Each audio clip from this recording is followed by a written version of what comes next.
بسم اللہ الرحمن الرحیم۔ السلام علیکم۔ حضرت حسین رضی اللہ تعالیٰ عنہ اور حضرت مسلم بن عقیل رضی اللہ تعالیٰ عنہ جو حضرت حسین کی طرف سے ان کے قاصد بن کر کوفہ کی طرف گئے اور کوفہ والوں نے ان کی بیعت کی اور پھر ابن زیاد کو یزید نے کوفہ کا گورنر مقرر کیا، اس کے بعد کے حالات آپ کے سامنے ہم بیان کر رہے تھے۔ چنانچہ حضرت حسین رضی اللہ تعالیٰ عنہ نے ایک خط حضرت مسلم بن عقیل کے خط کے بعد اہل بصرہ کے نام پہنچایا، جس کا خلاصہ یوں تھا کہ آپ لوگ دیکھ رہے ہیں کہ رسول اللہ صلی اللہ علیہ وسلم کی سنت مٹ رہی ہے اور بدعات پھیلائی جا رہی ہیں۔ میں تمہیں دعوت دیتا ہوں کہ کتاب اللہ اور سنت رسول اللہ کی حفاظت کرو اور اس کے احکام کی تنفیذ کے لیے کوشش کرو۔ یہ خط خفیہ بھیجا گیا تھا اور سب نے اس خط کو رات میں رکھا، لیکن ایک آدمی تھا جس کا نام منذر بن جارود تھا۔ اس کو یہ خیال ہوا کہ کہیں ایسا نہ ہو کہ یہ خط لانے والا خود ابن زیاد کا جاسوس ہو، اس لیے اس نے یہ خط ابن زیاد کو پہنچا دیا اور جو شخص یہ خط لے کر آیا تھا اس کو بھی ابن زیاد کے سامنے پیش کر دیا۔ ابن زیاد نے اس کو قتل کر ڈالا اور اس کے بعد اہل بصرہ کو جمع کر کے ایک خطبہ دیا جس میں اس نے کہا، جو شخص میری مخالفت کرے میں اس کے لیے ایک عذاب علیم ہوں اور جو موافقت کرے اس کے لیے راحت ہوں۔ مجھے امیر المومنین نے کوفہ جانے کا حکم دیا ہے، میں صبح وہاں جا رہا ہوں اور اپنے بھائی عثمان بن زیاد کو بصرہ میں اپنا قائم مقام بناتا ہوں۔ میں تمہیں متنبہ کر دیتا ہوں کہ اس کے حکم کی مخالفت کا دھیان کبھی دل میں نہ لانا، اور اگر مجھے کسی شخص کے متعلق خلاف کی خبر ملی تو میں اس کو بھی قتل کر دوں گا اور اس کے ولی کو بھی اور اس کے خاندان کے عریف یعنی لیڈر کو بھی۔ تم مجھے جانتے ہو کہ میں ابن زیاد ہوں۔ اس کے بعد ابن زیاد اپنے ساتھ مسلم بن عمر باہلی اور شریک ابن اعور کو لے کر کوفہ کی طرف روانہ ہو گیا۔ کوفہ کے لوگ پہلے سے حضرت حسین کی آمد کے منتظر تھے اور ان میں سے بہت لوگ حضرت حسین کو پہچانتے بھی نہیں تھے۔ جب ابن زیاد کوفہ میں پہنچا تو ان لوگوں نے سمجھا کہ یہی حسین ہیں۔ وہ جس مجلس سے گزرتا سب یہ کہہ کر استقبال کرتے، یا مرحبا بک یا ابن رسول اللہ۔ ابن زیاد یہ منظر خاموشی کے ساتھ دیکھ رہا تھا اور دل میں کڑتا تھا کہ کوفہ پر تو حضرت حسین کا پورا تسلط ہو چکا ہے، اب پورے شہر کوفہ میں حضرت حسین کے آنے کی خبر مشہور ہو گئی، لوگ جوک در جوک زیارت کے لیے آنے لگے۔ ادھر نعمان بن بشیر والی کوفہ کو یہ خبر ملی تو باوجود یزید کا ملازم ہونے کے اہل بیت کا احترام دل میں رکھتے تھے، اپنے گھر کا دروازہ بند کر کے بیٹھ گئے۔ ابن زیاد ان کے دروازے پر پہنچا، لوگوں کا ایک ہجوم اس کو حضرت حسین سمجھ کر ساتھ ساتھ تھا، جن کا شور و شغب اور ہنگامہ نعمان بن بشیر نے اندر سے سنا تو وہیں سے آواز دی کہ جو امانت یعنی ولایت کوفہ میرے سپرد ہے وہ آپ کے حوالہ نہ کروں گا، اس کے علاوہ میں آپ سے لڑنا نہیں چاہتا۔ ابن زیاد خاموشی کے ساتھ یہ سب مظاہرے اور والی کوفہ کا معاملہ دیکھ رہا تھا۔ اب اس نے دروازے کے قریب پہنچ کر آواز دی کہ دروازہ کھولو، میں ابن زیاد ہوں، یزید کی طرف سے مامور ہو کر آیا ہوں۔ اس وقت دروازہ کھولا گیا اور اندر جانے کے بعد پھر سے بند کر لیا گیا۔ اگلے روز صبح ہی ابن زیاد نے اہل کوفہ کو جمع کر کے ایک تقریر کی جس میں کہا کہ امیر المومنین نے مجھے تمہارے شہر کا حاکم بنایا ہے اور یہ حکم دیا ہے کہ تم میں جو شخص مظلوم ہو اس کے ساتھ انصاف کیا جائے، اور جو اپنے حق سے محروم کر دیا گیا ہے اس کو اس کا حق دیا جائے، اور جو شخص اطاعت اور فرما برداری کرے اس کے ساتھ اچھا سلوک کیا جائے، اور جو سرکشی اور نافرمانی کرے یا جس کی حالت اس معاملہ میں مشتبہ ہو اس پر تشدد کیا جائے۔ خوب سمجھ لو کہ میں امیر المومنین کا تابع فرمان رہ کر ان کے احکام کو ضرور نافذ کروں گا۔ میں نیک چرن لوگوں کے لیے مہربان باپ اور اطاعت کرنے والوں کے لیے حقیقی بھائی ہوں، اور میرا کوڑا اور میری تلوار صرف ان لوگوں کے لیے ہے جو میری اطاعت سے بغاوت کریں اور میرے احکام کی مخالفت کریں۔ اب آپ لوگ اپنی جانوں پر رحم کھائیں اور بغاوت سے باز آ جائیں۔ اس کے بعد شہر کے تمام عرفاء، نمائندوں اور لیڈروں کو خطاب کر کے حکم دیا کہ تمہارے شہر میں جتنے آدمی باہر کے پردیسی ٹھہرے ہوئے ہیں یا یزید کے مخالف ہیں ان سب کی تفصیلات فوراً میرے پاس پہنچا دو۔ جو شخص ایسے لوگوں کی رپورٹ ہمیں دے گا وہ بری سمجھا جائے گا، اور جو نہیں دے گا وہ اپنے پورے حلقہ اثر کا ضامن اور ذمہ دار ہوگا کہ اس میں سے کوئی شخص بھی ہماری مخالفت نہ کرے، اور جو ایسا نہ کرے گا اس سے ہمارا ذمہ بری ہے، ہم اس کو قتل کر دیں گے۔ اور جس شخص کے حلقہ اثر میں خلیفہ وقت یزید کا کوئی مخالف پایا جائے گا اس کو اسی کے دروازے پر سولی پر چڑھا دیا جائے گا اور اس کا حق نمائندگی بھی سلب کر لیا جائے گا۔ ادھر مسلم بن عقیل جو مختار بن ابی عبید کے گھر میں مقیم تھے اور حضرت حسین کے لیے بیعت خلافت لے رہے تھے، ان کو جب ابن زیاد کی اس تقریر کا علم ہوا تو یہ خطرہ ہوا کہ اب ان کی مخبری کر دی جائے گی، اس لیے مختار کا گھر چھوڑ کر ہانی ابن عروہ مرادی کے مکان پر پہنچ گئے۔ دروازہ پر پہنچ کر ہانی ابن عروہ کو بلایا، وہ باہر آئے اور مسلم بن عقیل کو اپنے دروازے پر دیکھ کر پریشان ہو گئے۔ مسلم نے کہا کہ میں تمہارے پاس پناہ لینے کے لیے آیا ہوں۔ ہانی ابن عروہ نے جواب دیا کہ آپ مجھ پر بڑی مصیبت ڈال رہے ہیں، اور اگر آپ میرے گھر کے اندر نہ آگے ہوتے تو میں یہی پسند کرتا کہ آپ لوٹ جائیں، مگر اب کہ آپ داخل ہو چکے ہیں میں اپنی ذمہ داری محسوس کرتا ہوں، اچھا اندر آ جائیے۔ مسلم ان کے مکان میں روپوش ہو گئے۔ کوفہ کے مسلمان ان کی خدمت میں آنے جانے لگے۔ دوسری طرف ابن زیاد نے اپنے ایک خاص دوست کو بلا کر 3000 درہم دیے اور اس کو اس کام پر مامور کیا کہ مسلم بن عقیل کا پتہ لگائے۔ یہ شخص مسجد میں مسلم بن عوسجہ اسدی کے پاس پہنچا، جن کے متعلق کچھ لوگوں سے سنا تھا کہ وہ مسلم بن عقیل کے رازدار ہیں۔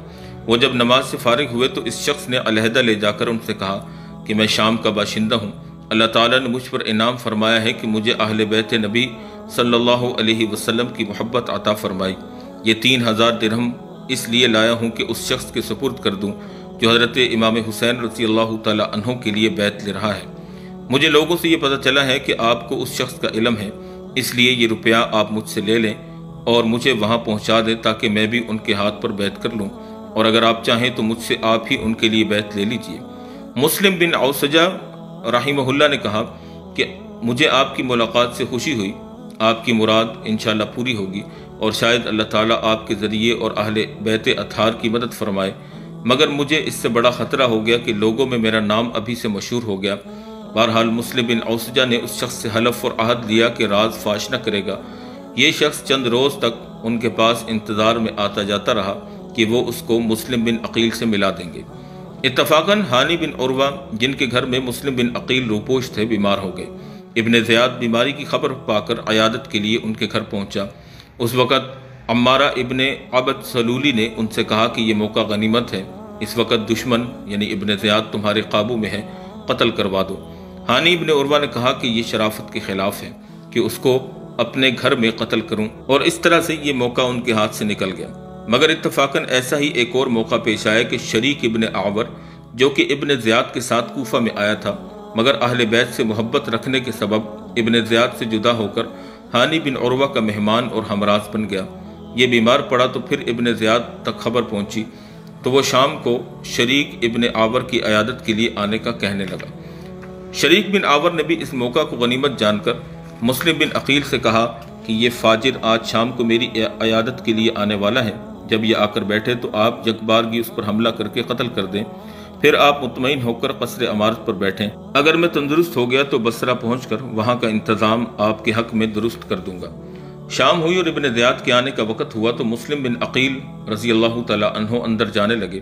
اس وقت شریک نے ان سے کہا کہ آج موقع کو ہاتھ سے نہ جانے دینا، جب وہ بیٹھ جائے تو فوراً قتل کر دینا، مگر اس وقت بھی ان کی میزبان ہانی بن عروہ نے کہا کہ مجھے یہ پسند نہیں کہ وہ میرے گھر میں مارا جائے، یہاں تک کہ ابن زیاد آ گیا اور شریک کی مزاج پرسی شروع کر دی۔ شریک نے قصداً بات کو طول دیا اور جب دیکھا کہ مسلم بن عقیل باہر نہیں آتے تو ایک شعر پڑھا، ما تنظرون سلمہ لا تحبون، تم سلمہ کے متعلق کیا انتظار کرتے ہو، اس کو سلام کیوں نہیں کرتے، اور بار بار یہ شعر پڑھنے لگے۔ ابن زیاد نے سمجھا کہ بیماری کی وجہ سے حواس میں اختلال ہے کہ بے جوڑ باتیں کر رہے ہیں۔ ہانی بن عروہ سے پوچھا، انہوں نے کہا کہ جی ہاں، اس بیماری میں ان کا یہی حال ہے، کبھی کبھی ہذیان کی باتیں کرنے لگتے ہیں۔ ابن زیاد کے ساتھ مہران بھی آیا تھا، وہ تاڑ گیا اور ابن زیاد کو اشارہ کیا، یہ فوراً وہاں سے اٹھ گیا۔ اس کے جانے کے بعد مسلم بن عقیل باہر آئے تو شریک نے پوچھا کہ آپ نے یہ موقع کیوں گنوا دیا اور اس شخص کو قتل کے لیے آپ کے لیے کیا چیز مانع تھی؟ مسلم بن عقیل نے فرمایا کہ 2 خصلتیں مانع ہو گئیں۔ اول تو یہ کہ میں جس شخص کے گھر میں مہمان ہوں اور پناہ گزین ہوں اس کو پسند نہیں، وہ اس بات کو پسند نہیں کرتے۔ دوسرے ایک حدیث جو حضرت علی رضی اللہ تعالیٰ عنہ نے مجھے سنائی کہ رسول اللہ صلی اللہ علیہ وسلم نے فرمایا کہ ایمان حیلہ کے ساتھ اچانک قتل کرنے سے منع فرماتا ہے، کسی مومن کو جائز نہیں کہ مومن کو حیلہ کر کے اچانک قتل کر دے۔ یہاں یہ بات قابل ملاحظہ ہے کہ مسلم بن عقیل کو اپنی موت سامنے نظر آ رہی ہے، اور نہ صرف اپنی موت بلکہ اپنے پورے خاندان اہل بیت کی موت اور اس کے ساتھ ایک صحیح اسلامی مقصد کی ناکامی دیکھ رہے ہیں، اور جس شخص کے ہاتھوں یہ سب کچھ ہونے والا ہے وہ اس طرح ان کے قابو میں ہے کہ بیٹھے بیٹھے اسے ختم کر سکتے ہیں۔ مگر اہل حق اور خصوصاً اہل بیت اطہار کا جوہر شرافت اور تقاضۂ اتباع سنت دیکھنے اور یاد رکھنے کے قابل ہے کہ اس وقت بھی ان کا ہاتھ نہیں اٹھتا۔ یہی اہل حق کی علامت ہے کہ وہ اپنی ہر حرکت اور سکون اور ہر قدم پر سب سے پہلے یہ دیکھتے ہیں کہ اللہ اور اس کے رسول صلی اللہ علیہ وسلم کے نزدیک ہمارا یہ قدم صحیح ہے یا نہیں۔ اگر کتاب و سنت سے یا تقاضۂ شرافت سے ان کی اجازت نظر نہیں آتی تو اپنا سب کچھ قربان کرنے اور مقصد کو نظر انداز کرنے کے لیے تیار ہو جاتے ہیں۔ اس کے بعد شریک تو اسی بیماری میں 3 روز کے بعد انتقال کر گئے۔ اب جس شخص کو ابن زیاد نے 3000 روپے دے کر مسلم بن عقیل کے پیچھے لگایا تھا وہ مسلم بن اوسجہ کے پاس برابر آمد و رفت رکھتا تھا۔ بالآخر ایک روز مسلم نے اس کو مسلم بن عقیل رضی اللہ تعالی عنہ سے ملوا دیا۔ اس نے جا کر حضرت مسلم بن عقیل کے ہاتھ پر حضرت حسین کے لیے بیعت کی اور 3000 درہم ان کو دے دیے، اور اب روزانہ ان کے پاس آنے جانے لگا، اور اس راستہ سے مسلم بن عقیل کی ہر نقل و حرکت اور تمام راز ابن زیاد کے پاس پہنچنے لگے۔ جب ابن زیاد پر پوری طرح سے یہ راز فاش ہو گیا اور معلوم ہو گیا کہ ہانی بن عروہ نے مسلم بن عقیل کو پناہ دے رکھی ہے تو اس کو ہانی کی فکر ہوئی۔ لوگوں سے کہا کہ کیا بات ہے کہ بہت دنوں سے ہانی بن عروہ ہم سے نہیں ملے۔ لوگوں نے بیماری کا عذر بتایا، مگر اس کو تو گھر کے بھیدی نے سب کچھ بتا رکھا تھا۔ اس نے کہا کہ نہیں، ایسا نہیں ہے، وہ مرض سے اچھے ہو چکے ہیں، گھر کے دروازے پر پہرے کے لیے بیٹھے رہتے ہیں۔ آپ لوگ جاؤ اور ان کو سمجھاؤ کہ وہ اپنی ذمہ داریوں کو سمجھیں اور ہمارے پاس آئیں۔ یہ لوگ ہانی کے پاس پہنچے، حالات کی نزاکت بتلا کر کہا کہ آپ ہمارے ساتھ چلیے۔ ہانی نے اپنے آپ کو مجبور پایا اور ان کے ساتھ چلنے کے لیے سوار ہو گئے۔ جب قصر امارت کے قریب پہنچے تو ان کو احساس ہوا کہ آج میرے لیے خیر نہیں ہے۔ آنے والوں میں سے ان کے عزیز حسان بن اسما بھی تھے۔ ان سے کہا کہ مجھے اپنے بارے میں خطرہ ہے۔ حسان نے جواب دیا کہ آپ بالکل فکر نہ کریں، میں تو کوئی خطرہ محسوس نہیں کرتا۔ وجہ یہ تھی کہ حسان ان تمام واقعات سے بے خبر تھے۔ یہ لوگ ہانی کو لے کر قصر امارت میں داخل ہوئے تو ابن زیاد نے قاضی کوفہ شریح سے کہا کہ ایک خائن کو خود اس کے پاؤں نے یہاں تک پہنچا دیا۔ جب قریب آئے تو ابن زیاد نے ایک شعر پڑھا، ارید حیاتہ و یرید قتلی، یعنی میں تو اس کی زندگی چاہتا ہوں اور وہ میرے قتل کے در پہ ہے۔ ہانی نے کہا کہ یہ کیا بات ہے؟ ابن زیاد نے کہا کہ کیا آپ یہ جانتے ہیں کہ ہم ان سازشوں سے بے خبر ہیں جو امیر المومنین کے خلاف آپ کے گھر میں ہو رہی ہیں؟ آپ نے مسلم بن عقیل کو اپنے گھر میں ٹھہرایا ہوا ہے اور اس کے واسطے اسلحہ اور رضاکار جمع کر رہے ہیں۔ ہانی نے انکار کیا اور گفتگو طویل ہو گئی تو ابن زیاد نے اپنے اس جاسوس کو سامنے کر دیا جس کے ذریعے خبریں پہنچی تھیں۔ یہ ماجرا دیکھ کر ایک دفعہ تو ہانی حیران رہ گئے، مگر پھر ذرا صبر کر بولے، میری بات سنیے اور اس کو سچ ماننے میں واللہ آپ سے جھوٹ نہ بولوں گا۔ واقعہ یہ ہے کہ بخدا نہ میں نے مسلم بن عقیل کو بلایا، نہ مجھے ان کے معاملہ کی کوئی خبر تھی۔ اچانک ان کو اپنے دروازے پر بیٹھا ہوا دیکھا اور مجھ سے میرے گھر میں مہمان ہونے کے لیے کہا۔ مجھے ان کی بات رد کرنے سے حیا مانے ہوئی اور اس کی وجہ سے مجھ پر بہت سی ذمہ داریاں عائد ہو گئیں۔ میں نے مجبور ہو کر اپنے گھر میں داخل کیا اور مہمان بنا لیا، اور اگر آپ مجھ پر اطمینان کریں تو میں اپنے گھر جاؤں اور ان کو اپنے گھر سے نکال دوں اور آپ کے پاس آ جاؤں۔ ابن زیاد نے کہا کہ خدا کی قسم آپ مجھ سے اس وقت تک جدا نہیں ہو سکتے جب تک مسلم بن عقیل کو میرے سپرد نہ کر دیں۔ ہانی نے کہا کہ میں ہرگز ایسا نہیں کر سکتا کہ اپنے مہمان کو تمہارے سپرد کر دوں اور تم اسے قتل کر دو۔ حاضر مجلس میں مسلم بن عمر باہلی نے ابن زیاد سے کہا کہ مجھے اجازت دیجیے، میں انہیں سمجھاتا ہوں۔ علیحدہ لے گئے اور کہا کہ کیوں اپنے آپ کو ہلاک کرتے ہو؟ مسلم کو ان کے سپرد کر دو، یہ لوگ سب آپس میں بھائی ہیں، ایک دوسرے سے نمٹ لیں گے، قتل نہ کریں گے اور نہ کوئی نقصان پہنچائیں گے۔ اس معاملہ میں نہ آپ کو کوئی رسوائی ہے اور نہ ہی آر ہے۔ ہانی نے کہا کہ اس سے زیادہ کیا رسوائی ہو سکتی ہے کہ میں اپنے مہمان کو اس کے دشمن کے حوالے کر دوں؟ بخدا اگر کوئی میرا یار و مددگار بھی نہ ہوتا اور میں تنہا ہوتا، جب بھی اپنے مہمان کو اپنی زندگی میں اس کے سپرد نہیں کرتا۔ جب ہانی کی یہ پختگی دیکھی تو ابن زیاد اور اس کے مصاحب خاص مہران نے ہانی کے بال پکڑ کر ان کو مارنا شروع کر دیا، یہاں تک کہ ان کی ناک اور منہ سے خون بہنے لگا، اور کہا کہ اب بھی تم مسلم ہمارے حوالے نہیں کرو گے ورنہ ہم تمہیں قتل کر دیں گے۔ ہانی نے کہا کہ میرا قتل کر دینا تیرے لیے آسان نہیں، اگر ایسا کرو گے تو تمہارے قصر امارت کو تلواریں گھیر لیں گی۔ اس پر ابن زیاد برا فروختہ ہوا اور مار پیٹ اور زیادہ شدید کر دی۔ اسما بن خارجہ جو ہانی کو گھر سے بلا کر لائے تھے اور ان کو اطمینان دلایا تھا کہ آپ کوئی فکر نہ کریں، وہ اس وقت کھڑے ہوئے اور سختی سے ابن زیاد کو کہا کہ اے غدار، تو نے ہمیں ایک شخص کو لانے کے لیے کہا کہ جب ہم اسے لے آئے تو تو نے ان کا یہ حال کر دیا۔ اس پر ابن زیاد نے اپنا ہاتھ روک لیا۔ ادھر شہر میں یہ خبر مشہور ہو گئی کہ ہانی بن عروہ قتل کر دیے گئے۔ جب یہ خبر عمر بن حجاج کو پہنچی تو وہ قبیلہ مزہج کے بہت سے نوجوانوں کو ساتھ لے کر موقع پر پہنچے اور ابن زیاد کے مکان کا محاصرہ کر لیا۔ اب تو ابن زیاد کو فکر پڑ گئی۔ قاضی شریح کو کہا کہ آپ باہر جا کر لوگوں کو بتلائیں کہ ہانی بن عروہ صحیح سالم ہیں، قتل نہیں کیے گئے۔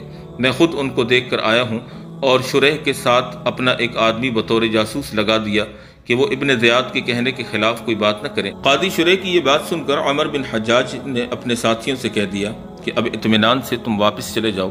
ہانی بن عروہ کے متعلق شہادت کی خبر اور اس کے خلاف قبیلہ مزہج کے ہنگامہ اور ابن زیاد کے قصر کے محاصرہ کی اطلاع جب مسلم بن عقیل کو ملی تو وہ بھی مقابلے کے لیے تیار ہو کر نکلے، اور جن 18,000 مسلمانوں نے ان کے ہاتھ پر بیعت کی تھی ان کو جمع کیا۔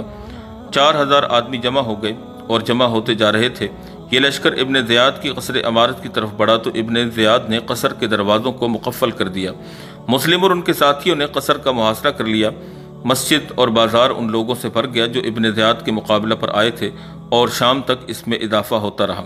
ابن زیاد کے ساتھ تو قصر عمارت میں صرف 30 سپاہی اور کچھ خاندان کے سادات تھے۔ ابن زیاد نے ان لوگوں سے چند ایسے لوگوں کو منتخب کیا جن کا اثر و رسوخ ان قبائل پر تھا جو مسلم کے ساتھ محاصرہ کیے ہوئے تھے، اور ان کو کہا کہ تم باہر جا کر اپنے اپنے حلقہ اثر کے لوگوں کو مسلم کا ساتھ دینے سے روکو، مال و حکومت کا لالچ دلا کر یا حکومت کی سزا کا خوف دلا کر جس طرح بھی ممکن ہو ان کو مسلم سے جدا کر دو۔ ادھر سادات و شیعہ کو حکم دیا کہ تم لوگ قصر کی چھت پر چڑھ کر لوگوں کو اس بغاوت سے روکو اور اسی خوف و طمع کے ذریعے ان کو محاصرہ سے واپس جانے کی تلقین کرو۔ جب لوگوں نے اپنے سادات شیعہ کی زبانی یہ باتیں سنی تو متفرق ہونا شروع ہو گئے۔ عورتیں اپنے بیٹوں بھائیوں کو محاذ سے واپس بلانے کے لیے آنے لگیں، یہاں تک کہ مسجد میں ابن عقیل رضی اللہ تعالیٰ عنہ کے ساتھ صرف 30 آدمی باقی رہ گئے۔ یہ صورتحال دیکھ کر مسلم بھی یہاں سے واپس ابواب کندہ کی طرف چلے۔ جب وہ دروازے پر پہنچے تو دیکھا کہ ان کے ساتھ ایک آدمی بھی نہیں تھا۔ مسلم بن عقیل تنہا کوفہ کی گلی کوچوں میں سراسیمہ پھرتے تھے کہ اب کہاں جائیں۔ بالآخر کندہ کی عورت توعا کے گھر پہنچے۔ ان کے لڑکے بلال اسی ہنگامہ میں باہر گئے ہوئے تھے۔ وہ دروازے پر واپسی کا انتظار کر رہی تھی۔ مسلم نے اس سے پانی مانگا، پانی پی کر وہیں بیٹھ گئے۔ عورت نے کہا کہ آپ پانی پی چکے، اب اپنے گھر جائیے۔ مسلم خاموش رہے۔ اسی طرح 3 مرتبہ یہی کہا اور مسلم خاموش رہے۔ تو پھر اس نے ذرا سختی سے کہا کہ میں آپ کو دروازہ پر بیٹھنے کی اجازت نہیں دوں گی، آپ اپنے گھر جائیے۔ اس وقت مسلم نے مجبور ہو کر کہا کہ اس شہر میں نہ میرا کوئی گھر ہے نہ خاندان، تو کیا تم مجھے پناہ دو گی؟ میں مسلم بن عقیل ہوں، میرے ساتھ میرے ساتھیوں نے دھوکہ کیا ہے۔ عورت کو رحم آ گیا اور مسلم کو اپنے گھر میں داخل کر لیا اور شام کا کھانا پیش کیا۔ مسلم نے نہ کھایا۔ اسی عرصہ میں عورت کے لڑکے بلال واپس آ گئے۔ دیکھا کہ ان کی والدہ بار بار کمرے کے اندر جاتی ہیں۔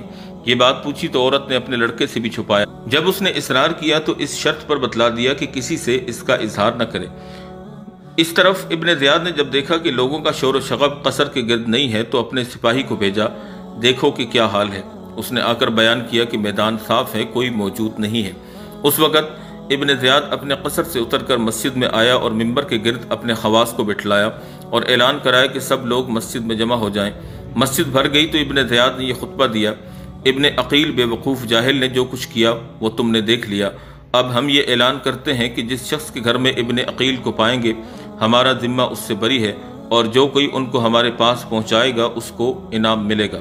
اور اپنی پولیس کے افسر حسین ابن نمیر کو حکم دیا کہ شہر کے گلی کوچوں کے دروازوں پر پہرا لگا دو، کوئی شخص باہر نہ جا سکے، اور سب گھروں کی تلاشی لو۔ اسی تلاشی کے درمیان جب اس عورت کے لڑکے بلال نے یہ محسوس کیا کہ بالآخر وہ ہمارے گھر سے گرفتار کیے جائیں گے تو اس نے خود مخبری کر کے عبد الرحمن بن محمد بن اشعث کو اس کا پتہ بتلا دیا۔ اس نے اپنے باپ محمد بن اشعث کو اور اس نے ابن زیاد کو اس کی اطلاع کر دی۔ ابن زیاد نے محمد بن اشعث کی سرکردگی میں 70 سپاہیوں کا ایک دستہ ان کے گرفتار کرنے کے لیے بھیج دیا۔ مسلم بن عقیل نے جب ان کی آوازیں سنی تو تلوار لے کر دروازے پر آ گئے اور سب کا مقابلہ کر کے ان کو دروازے سے نکال دیا۔ وہ لوگ پھر لوٹے تو پھر مقابلہ کیا۔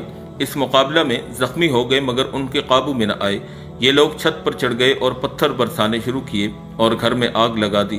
مسلم بن عقیل ان کے سب حربوں پر تنہا دلیرانہ مقابلہ کر رہے تھے کہ محمد بن اشعث نے ان کے قریب ہو کر پکارا، میں تمہیں امن دیتا ہوں، اپنی جان کو ہلاک نہ کرو، میں تم سے جھوٹ نہیں بول رہا، یہ لوگ تمہارے چچازاد بھائی ہیں، نہ تمہیں قتل کریں گے نہ ماریں گے۔ مسلم بن عقیل تن تنہا 70 سپاہیوں کا مقابلہ کرتے ہوئے زخموں سے چور ہو کر تھک چکے تھے۔ ایک دیوار سے کمر لگا کر بیٹھ گئے، ان کو ایک سواری پر سوار کر دیا گیا اور ہتھیار ان سے لے لیے گئے۔ ہتھیار لینے کے وقت ابن عقیل نے کہا کہ یہ پہلی عہد شکنی ہے کہ امن لینے کے بعد ہتھیار چھینے جا رہے ہیں۔ محمد بن اشعث نے کہا کہ نہیں، آپ کوئی فکر نہ کریں، آپ کے ساتھ کوئی ناگوار معاملہ نہیں کیا جائے گا۔ ابن عقیل نے فرمایا کہ یہ سب محض باتیں ہیں، اور اس وقت ابن عقیل رضی اللہ تعالی عنہ کی آنکھوں سے آنسو جاری ہو گئے۔ محمد بن اشعث کے ساتھیوں میں عمر بن عبید بھی تھا، جو ان کو امان دینے کا مخالف تھا۔ اس نے کہا کہ اے مسلم، جو شخص ایسا اقدام کرے جو آپ نے کیا، جب پکڑ لیا جائے تو اس کو رونے کا حق نہیں۔ ابن عقیل نے فرمایا کہ میں اپنی جان کے لیے نہیں روتا، بلکہ حسین رضی اللہ تعالی عنہ اور آل حسین رضی اللہ تعالی عنہ کی جانوں کے لیے رو رہا ہوں، جو میری تحریر پر عنقریب کوفہ پہنچنے والے ہیں اور تمہارے ہاتھوں اسی بلا میں گرفتار ہوں گے جس میں میں گرفتار ہوں۔ اس کے بعد محمد بن اشعث سے کہا کہ تم نے مجھے امان دیا ہے، اور میرا گمان یہ ہے کہ تم اپنے اس امان سے عاجز ہو جاؤ گے، لوگ تمہاری بات نہ مانیں گے اور مجھے قتل کریں گے، تو اب کم از کم تم میری ایک بات مان لو، وہ یہ ہے کہ ایک آدمی حضرت حسین کے پاس فوراً روانہ کر دو، جو ان کو میرے حال کی اطلاع کر کے یہ کہہ دے کہ آپ راستہ ہی سے اپنے اہل بیت کو لے کر لوٹ جائیں، کوفہ والوں کے خطوط سے دھوکہ نہ کھائیں۔ یہ وہی لوگ ہیں جن کی بے وفائی سے گھبرا کر آپ کے والد اپنی موت کی تمنا کیا کرتے تھے۔ محمد بن اشعث نے حلف کے ساتھ اس کا وعدہ کیا کہ میں ایسا ہی کروں گا۔ اسی کے ساتھ محمد بن اشعث نے اپنا وعدہ پورا کیا، ایک آدمی کو خط دے کر حضرت حسین رضی اللہ تعالیٰ عنہ کی طرف بھیج دیا۔ حضرت حسین اس وقت مقام زیار تک پہنچ چکے تھے۔ محمد بن اشعث کے قاصد نے یہاں پہنچ کر خط دیا۔ خط پڑھ کر حضرت حسین نے فرمایا، کل ما قدر نازل عند اللہ نحتسب انفسنا وفساد امتنا، جو چیز ہو چکی ہے وہ ہو کر رہے گی، ہم صرف اللہ تعالیٰ ہی سے اپنی جانوں کا ثواب چاہتے ہیں اور امت کے فساد کی فریاد کرتے ہیں۔ الغرض یہ خط پا کر بھی حضرت حسین نے اپنا ارادہ ملتوی نہیں کیا اور جو عزم کر چکے تھے اسی کو لیے ہوئے آگے بڑھتے رہے۔ ادھر محمد بن اشعث ابن عقیل کو لے کر قصر امارت میں داخل ہوئے اور ابن زیاد کو اطلاع دی کہ میں ابن عقیل کو امان دے کر آپ کے پاس لایا ہوں۔ ابن زیاد نے غصہ سے کہا کہ تمہیں امان دینے سے کیا واسطہ، میں نے تمہیں گرفتار کرنے کے لیے بھیجا تھا یا امان دینے کے لیے؟ محمد بن اشعث خاموش رہ گئے۔ ابن زیاد نے ان کے قتل کا حکم دے دیا۔ مسلم بن عقیل پہلے ہی سے سمجھے ہوئے تھے کہ محمد بن اشعث کا امن دینا کوئی چیز نہیں، ابن زیاد مجھے قتل کرے گا۔ مسلم نے کہا کہ مجھے وصیت کرنے کی مہلت دو۔ ابن زیاد نے مہلت دے دی تو انہوں نے عمر بن سعد سے کہا کہ میرے اور آپ کے درمیان قرابت ہے، اور میں اس قرابت کا واسطہ دے کر کہتا ہوں کہ مجھے تم سے ایک کام ہے جو راز میں تنہائی میں بتلا سکتا ہوں۔ عمر بن سعد نے ان کو سننے کی ہمت نہ کی۔ ابن زیاد نے کہا کہ کچھ مذائقہ نہیں، تم سن لو۔ ان کو علیحدہ کر کے مسلم بن عقیل نے کہا کہ کام یہ ہے کہ میرے ذمہ 700 درہم قرض ہیں جو میں نے کوفہ کے فلاں آدمی سے لیے تھے، وہ میری طرف سے ادا کر دو۔ دوسرا کام یہ ہے کہ حضرت حسین کے پاس ایک آدمی بھیج کر ان کو راستہ سے واپس کرا دو۔ عمر بن سعد نے ابن زیاد سے ان کی وصیت پورا کرنے کی اجازت مانگی تو اس نے کہا کہ بے شک امین آدمی کبھی خیانت نہیں کرتا، تم ان کا قرض ادا کر سکتے ہو۔ باقی رہا حسین کا معاملہ، سو اگر وہ ہمارے مقابلے کے لیے نہ آئیں تو ہم بھی ان کے مقابلے کے لیے نہیں جائیں گے، اور اگر وہ آئے تو ہم مقابلہ کریں گے۔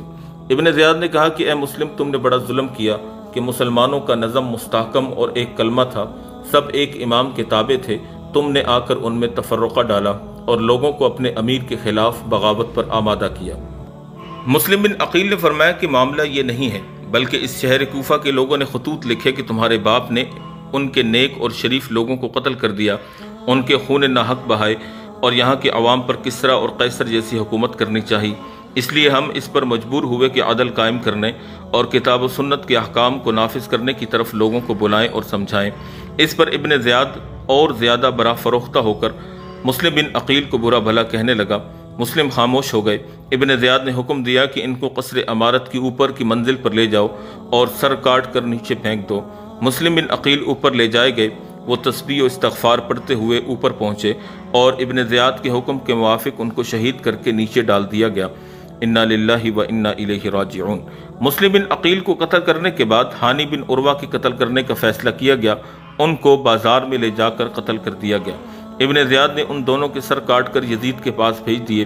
یزید نے شکریہ کا خط لکھا اور ساتھ ہی یہ بھی لکھا کہ مجھے یہ خبر ملی ہے کہ حسین رضی اللہ تعالی عنہ عراق کے قریب پہنچ گئے ہیں، اس لیے جاسوس اور خفیہ رپورٹر پورے شہر میں پھیلا دو اور جس پر ذرا بھی حسین کی تائید کا شبہ ہو اس کو قید کر لو، مگر سوائے اس شخص کے جو تم سے مقابلہ کرے کسی کو قتل نہ کرو۔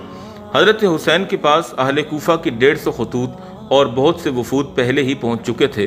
پھر مسلم نے یہاں آ کر 18,000 مسلمانوں کی بیعت کی خبر کے ساتھ ان کو کوفہ کے لیے دعوت دے دی، تو حضرت حسین رضی اللہ تعالی عنہ نے کوفہ کا عزم کر لیا۔ جب یہ خبر لوگوں میں مشہور ہوئی تو بجز عبداللہ بن زبیر کے اور کسی نے ان کو کوفہ جانے کا مشورہ نہیں دیا، بلکہ بہت سے حضرات حضرت حسین کی خدمت میں حاضر ہوئے اور یہ مشورہ دیا کہ آپ کوفہ ہرگز نہ جائیں، اہل عراق و کوفہ کے وعدوں اور بیعتوں پر بھروسہ نہ کریں، وہاں جانے میں آپ کے لیے بڑا خطرہ ہے۔ عمر بن عبد الرحمن رضی اللہ تعالیٰ عنہ حاضر ہوئے اور عرض کیا کہ آپ ایسے شہر میں جا رہے ہیں جہاں یزید کے حکام و عمرہ موجود ہیں، ان کے پاس بیت المال ہے اور لوگ عام طور پر درہم اور دینار کے پرستار ہیں، مجھے خطرہ ہے کہ کہیں وہی لوگ آپ کے مقابلہ پر نہ آ جائیں جنہوں نے آپ سے وعدے کیے اور بلایا، اور جن کے قلوب میں بلا شبہ آپ زیادہ محبوب ہیں بنسبت ان لوگوں کے جن کے ساتھ ہو کر وہ آپ سے مقابلہ کریں گے۔ حضرت حسین نے شکریہ کے ساتھ ان کی نصیحت کو سنا اور فرمایا کہ میں آپ کی رائے اور مشورہ کا خیال رکھوں گا۔ حضرت عبداللہ بن عباس رضی اللہ تعالی عنہما کو جب حضرت حسین کے اس ارادہ کی اطلاع ہوئی تو تشریف لائے اور فرمایا کہ میں یہ خبریں سن رہا ہوں، ان کی کیا حقیقت ہے، آپ کا کیا ارادہ ہے؟ تو حضرت حسین نے فرمایا کہ ہاں میں ارادہ کر چکا ہوں اور آج کل جانے والا ہوں۔ ابن عباس رضی اللہ تعالی عنہما نے فرمایا کہ بھائی میں اس سے آپ کو خدا کی پناہ میں دیتا ہوں، خدا کے لیے آپ مجھے یہ بتلائیں کہ آپ کسی ایسی قوم کے لیے جا رہے ہیں جنہوں نے اپنے اوپر مسلط ہونے والے امیر کو قتل کر دیا اور وہ لوگ اپنے شہر پر قابض ہو چکے ہیں اور اپنے دشمن کو نکال چکے ہیں، تو بے شک آپ کو ان کے بلانے پر فوراً چلے جانا چاہیے۔ اگر وہ آپ کو ایسی حالت میں بلا رہے ہیں جبکہ ان کے سروں پر ان کا امیر قائم اور موجود ہے اور وہ اس سے مغلوب اور متاثر ہیں اور ان کے حکام زمینوں کا مالیہ وصول کرتے ہیں، تو ان کی یہ دعوت آپ کو ایک سخت جنگ اور مقابلہ کی دعوت ہے، اور مجھے یہ بھی خطرہ ہے کہ یہی لوگ آپ کو دھوکہ دیں اور مخالفت اور مقابلہ پر آمادہ ہو جائیں۔ حضرت حسین نے اس کے جواب میں فرمایا کہ اچھا میں اللہ سے استخارہ کرتا ہوں، پھر جو کچھ سمجھ میں آئے گا اس پر عمل کروں گا۔ دوسرے روز ابن عباس پھر تشریف لائے اور فرمایا کہ میرے بھائی میں صبر کرنا چاہتا ہوں مگر صبر نہیں آتا، مجھے آپ کے پاس اس اقدام سے آپ کی اور آپ کے اہل بیت کی ہلاکت کا خطرہ ہے۔ اہل عراق عہد شکن بے وفا لوگ ہیں، آپ ان کے پاس نہ جائیے، آپ اسی شہر مکہ میں اقامت کریں۔ آپ اہل حجاز کے مسلم رہنما اور سردار ہیں، اور اگر اہل عراق آپ سے مزید تقاضا کریں تو آپ ان کو یہ لکھیں کہ پہلے اپنے امیر و حکام کو اپنے شہر سے نکال دو، پھر مجھے بلاؤ تو میں آ جاؤں گا، اور اگر آپ کو یہاں سے جانا ہی ہے تو آپ یمن چلے جائیں کہ وہاں بہت سے محفوظ قلعے اور پہاڑ ہیں اور طویل و عریض خطہ ہے، وہاں آپ کے والد کے متبعین بھی بکثرت ہیں۔ اسی طرح آپ لوگوں کے ہنگاموں سے بھی جدا رہ کر بذریعہ خطوط خود حق کی اشاعت اور حمایت بعافیت کر سکیں گے۔ حضرت حسین نے فرمایا کہ ابن عباس میں جانتا ہوں کہ آپ نصیحت کرنے والے مشفق انسان ہیں، مگر میں اب عزم کر چکا ہوں کہ اس کو فتح کرنے کے لیے طبیعت آمادہ نہیں ہوتی۔ ابن عباس نے فرمایا کہ میرے بھائی اگر آپ جانا طے ہی کر چکے ہیں تو خدا کے لیے اپنی عورتوں اور بچوں کو ساتھ نہ لے جائیے، مجھے خوف ہے کہ کہیں آپ اسی طرح اپنی عورتوں بچوں کے سامنے قتل کیے جائیں جس طرح حضرت عثمان غنی رضی اللہ تعالیٰ عنہ قتل کیے گئے۔ حضرت حسین اپنے نزدیک ایک دینی ضرورت سمجھ کر خدا کے لیے عزم کر چکے تھے، مشورہ دینے والوں نے ان کو خطرات سے آگاہ کیا، مگر مقصد کی اہمیت نے ان کو خطرات کا مقابلہ کرنے کے لیے مجبور کر دیا، اور ذی الحجہ 60 ہجری کی 3 یا 8 تاریخ کو آپ مکہ سے کوفہ کے لیے روانہ ہو گئے۔ اس وقت یزید کی طرف سے مکہ کا حاکم عامر بن سعید ابن عاص مقرر تھا، اس کو ان کی روانگی کی خبر ملی تو چند آدمی راستہ پر ان کو روکنے کے لیے بھیجے۔ حضرت حسین نے واپسی سے انکار فرما دیا اور آگے بڑھتے چلے گئے۔ راستہ میں فرزدق شاعر عراق کی طرف سے آتا ہوا ملا، حضرت حسین کو دیکھ کر پوچھا کہ کہاں کا ارادہ ہے، تو حضرت حسین نے بات کاٹ کر اس سے پوچھا کہ یہ بتلاؤ کہ اہل عراق و کوفہ کو تم نے کس حال میں چھوڑا؟ فرزدق نے کہا کہ اچھا ہوا آپ نے ایک واقف حال تجربہ کار سے بات پوچھی ہے، میں آپ کو بتاتا ہوں کہ اہل عراق کے قلوب تو آپ کے ساتھ ہیں مگر ان کی تلواریں بنی امیہ کے ساتھ ہیں، اور تقدیر آسمان سے نازل ہوتی ہے اور اللہ تعالیٰ جو چاہتا ہے کرتا ہے۔ حضرت حسین رضی اللہ تعالیٰ عنہ نے فرمایا کہ تم سچ کہتے ہو، اور فرمایا للہ الامر ما یشاء وکل یوم ربنا فی شأن ان نزل القضاء نحب فنحمد اللہ